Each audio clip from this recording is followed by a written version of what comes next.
Hi friends, welcome to Kavaldi Foods. இன்னைக்கு நம்ம சேனல்ல கேரளா ஸ்பெஷல் பிரியாணி எப்படி செய்யறதுன்னு பார்க்க போறோங்க. ஒரு மிக்சிங் பவுல் எடுத்துக்கலாம். மிக்சிங் பவுல்ல 1 கிலோ அளவுக்கு சிக்கன் சேர்த்துக்கலாம். 1 கிலோ சிக்கன் பாத்தீங்கன்னா 1 டேபிள் ஸ்பூன் போல மல்லித்தூள் சேர்த்துக்கலாம். 1/4 டீஸ்பூன் போல மஞ்சள்தூள், 1 டேபிள் ஸ்பூன் போல மிளகாய் தூள் சேர்த்துக்கலாம். காரத்துக்கு ஏற்றவாறு நான் 1.5 டேபிள் ஸ்பூன் போல் சேர்த்துருக்கேங்க. 2 டீஸ்பூன் போல் பூண்டு பேஸ்ட் இருக்குது பார்த்திங்களா, அதையும் சேர்த்துக்கலாம். 2 டீஸ்பூன் பூண்டு பேஸ்ட்டுக்கு 2 டீஸ்பூன் போல் இஞ்சி பேஸ்ட்டும் சேர்த்துக்கலாம். தேவையான அளவுக்கு உப்பு, 1.5 டேபிள் ஸ்பூன் அளவுக்கு கரம் மசாலா சேர்த்துட்டு இதில் ஒரு அரை எலுமிச்சம்பழம் பிழிஞ்சு விட்டுக்கலாம். இப்போ மசாலாவை நல்லா கலந்து விட்டுடலாம். 2லேருந்து 3 மணி நேரம் போல் நல்லா மசாலாவை கலந்து விட்டுட்டு ஊற வைக்க போகிறோம். நல்லா ஊறி வரும்போது அந்த சிக்கனில் பார்த்திங்கன்னா டேஸ்ட்டு நல்லா பிடிச்சி வரும். அதனால் கண்டிப்பாக ஒரு 2 மணி நேரமாச்சு ஊறி வரணும். இப்போ 2 மணி நேரம் கழித்து பார்க்கலாம். மீடியம் சைஸாக ஒரு 6 பெரிய வெங்காயம் உளிச்சு வச்சுருக்கேங்க. இதை நம்ம நல்லா நீல வாக்கில் வெட்டிக்க போகிறோம்.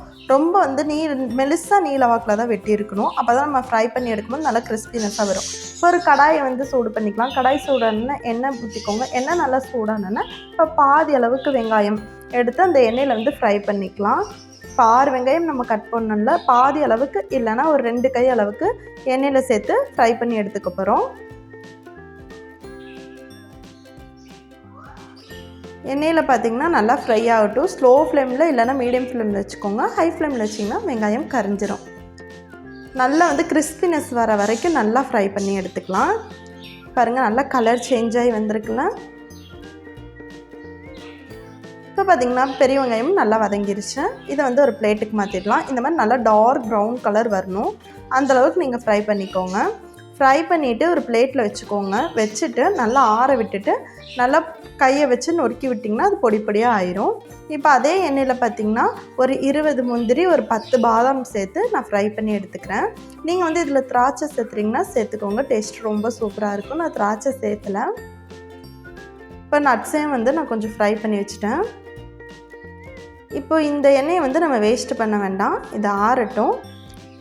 இப்போ ஒரு பாத்திரத்தில் 1 கிலோ அளவுக்கு அரிசி ஊற வைக்க போகிறேன். நான் இன்றைக்கி நார்மலாக ஜீரக சம்பா அரிசி தான் எடுத்திருக்கேங்க.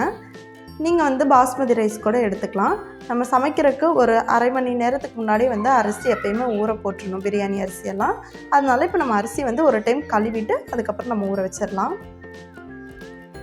ஒரு டைம் இப்போ நான் கழுவிட்டேன். ஒரு டைம் இல்லைன்னு 2 டைம் கழுவிட்டு ஒரு அரை மணி நேரம் போல் ஊற வச்சிடலாம்.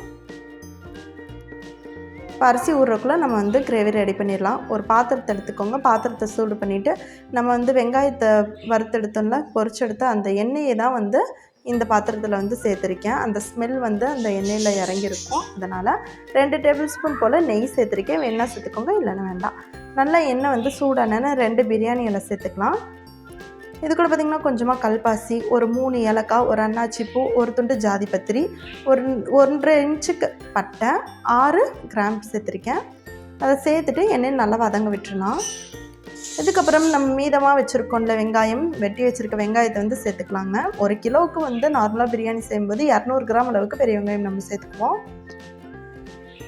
இது கூட 2 பச்சை மிளகா பொடியாக நறுக்கியிருக்கேன். அதையும் சேர்த்துட்டு எண்ணெயில் நல்லா வதங்க விட்டுருலாம். வெங்காயம் பார்த்திங்கன்னா ரொம்ப நேரம் வதங்கணும்னு இல்லை, ஏன்னா நம்ம ஃபஸ்ட்டே நல்லா அந்த ஃப்ரை பண்ணிட்டு தான் எடுத்துருக்கோம். அதனால் இந்த வெங்காயம் அந்தளவுக்கு வதங்கணும்னு இல்லைங்க. இப்போ வெங்காயம் நல்லா வதங்கினதுக்கப்புறமா 3 டேபிள் ஸ்பூன் அளவுக்கு பூண்டு பேஸ்ட்டு சேர்த்துக்கலாம். பூண்டு பேஸ்ட்டு சேர்த்துட்டு அந்த பச்சை வாசனை போகிற அளவுக்கு நல்லா எண்ணெயில் வதங்க விட்டுடலாம். எண்ணெயில் வதங்கினதுக்கப்புறமா நம்ம இஞ்சி பேஸ்ட்டு சேர்த்துக்கலாம். இப்போ இஞ்சி பேஸ்ட்டு பார்த்திங்கன்னா 2 டேபிள் ஸ்பூன் தான் எடுத்திருக்கேன். 3 டேபிள் ஸ்பூன் அளவுக்கு பூண்டு பேஸ்ட்டு, 2 டேபிள் ஸ்பூன் அளவுக்கு இஞ்சி பேஸ்ட்டு எடுத்திருக்கேங்க. எண்ணெயில் நல்லா வதங்க விட்டுடலாம் மசாலாவை. நம்ம சிக்கன்லேயும் இஞ்சி பூண்டு விழுது சேர்த்துருக்கறனால ரொம்ப அதிகமாகவும் சேர்த்தக்கூடாது. இப்போ எண்ணெயில் நல்லா வதங்கட்டும். இந்த பச்சை வாசனை போனதுக்கப்புறமா நம்ம மசாலாவை சேர்த்துக்கலாம். இப்போ இஞ்சி பூண்டு விழுது நல்லா வதங்கினதுக்கப்புறமா 1 டேபிள் ஸ்பூன் போல் மிளகாய்த்தூள், 1 டேபிள் ஸ்பூன் போல் கரம் மசாலா, 1 டேபிள் ஸ்பூன் போல் மல்லித்தூள் சேர்த்துக்கோங்க. இப்போ இது கூட 1/4 டீஸ்பூன் போல் மஞ்சள்தூள் சேர்த்துக்கலாம். ஒரு 1/4 டீஸ்பூன் போல் பட்டை, கிராம், ஏலக்காய் பொடியும் சேர்த்துக்கிறேன். ஆப்ஷனல் தான், வேணால் சேர்த்துக்கோங்க, இல்லைன்னா வேண்டாம். நல்லா எண்ணெயில் வதங்க விட்டுருலாங்க. இந்த கலர் பார்த்திங்கன்னா நல்லா அந்த கிரேவிக்கு ரெட்டிஷாக வரணும். அந்த அளவுக்கு மிளகாத்தூள் எண்ணெயில் நல்லா வதங்க விட்டுருலாம். இந்த பிரியாணிக்கு பார்த்திங்கன்னா தக்காளி வந்து யூஸ் பண்ண மாட்டாங்க, தக்காளி வந்து சேர்த்துக்கக்கூடாது. பாருங்கள் நல்லா மசாலா வந்து வதங்கிருச்சு. வதங்கினதுக்கப்புறமா நம்ம ஒரு 2 மணி நேரம் போல் ஊற வச்சுருந்தோம்னா சிக்கன் அதை வந்து சேர்த்துடலாம். சேர்த்துட்டு இந்த மசாலாவும் இந்த சிக்கனும் வந்து நல்லா வந்து மிக்ஸ் பண்ணி விடுங்க.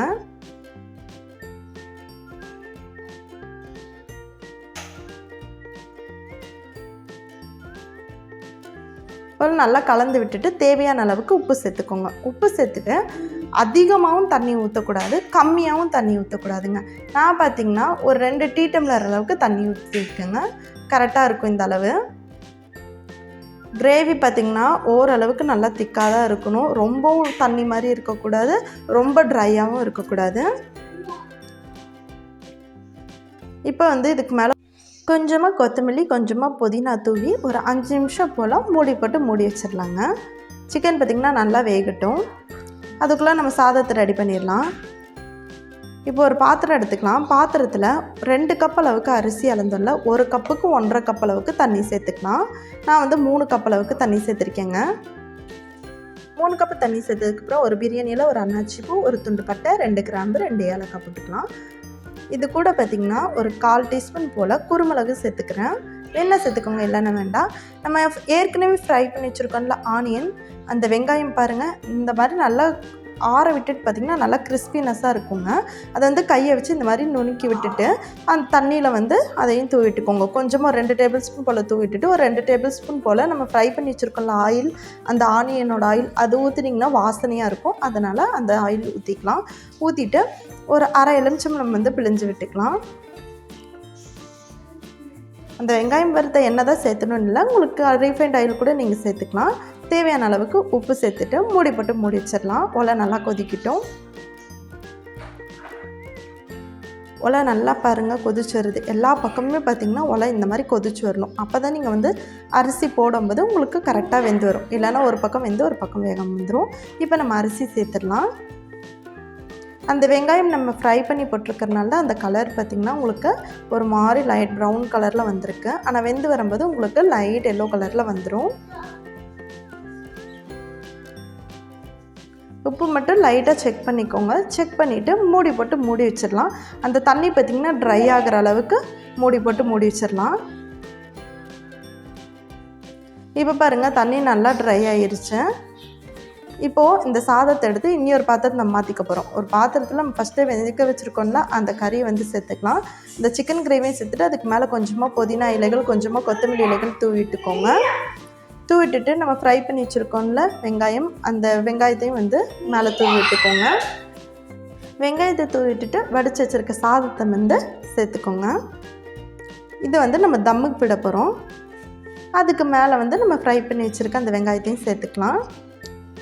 பார்க்க கொஞ்சம் நல்லா இருக்கும்ல, அதனால் மேலே அப்படியே தூவி விட்டுட்டு நம்ம வறுத்து வச்சுருக்கோம்ல நட்ஸு அதையும் வந்து மேலே இப்படி போட்டு விட்டுருங்க. இது பார்த்திங்கன்னா ஒரு 1/4 மணி நேரம் போல் தம்முக்கு விட்டுடலாம். மூடி போட்டு மூடி வச்சுட்டு இதுக்கு மேலே பார்த்திங்கன்னா நான் ஒரு சொம்பு தண்ணி வந்து வச்சுருக்கேன் வெயிட்டுக்காக. ஒரு 10 நிமிஷம் கழிஞ்சு பார்க்கலாம். ரொம்பவே சூப்பராக பார்த்திங்கன்னா கேரளா பிரியாணி ரெடி ஆயிடுச்சு. இப்போ பிரியாணியை நம்ம சர்வ் பண்ணிடலாம். சேனல் பிடிச்சிருந்துச்சுன்னா சப்ஸ்கிரைப் பண்ணிக்கோங்க. பக்கத்தில் இருக்க பெல் ஐக்கானை கிளிக் பண்ணிக்கோங்க. வீடியோ யூஸ்ஃபுல்லாக இருந்துச்சுன்னா உங்கள் ஃப்ரெண்ட்ஸ்க்கு ஷேர் பண்ணுங்கள். ரெசிபி செஞ்சு பார்த்துட்டு கமெண்ட் பாக்ஸில் கமெண்ட் பண்ணுங்கள்.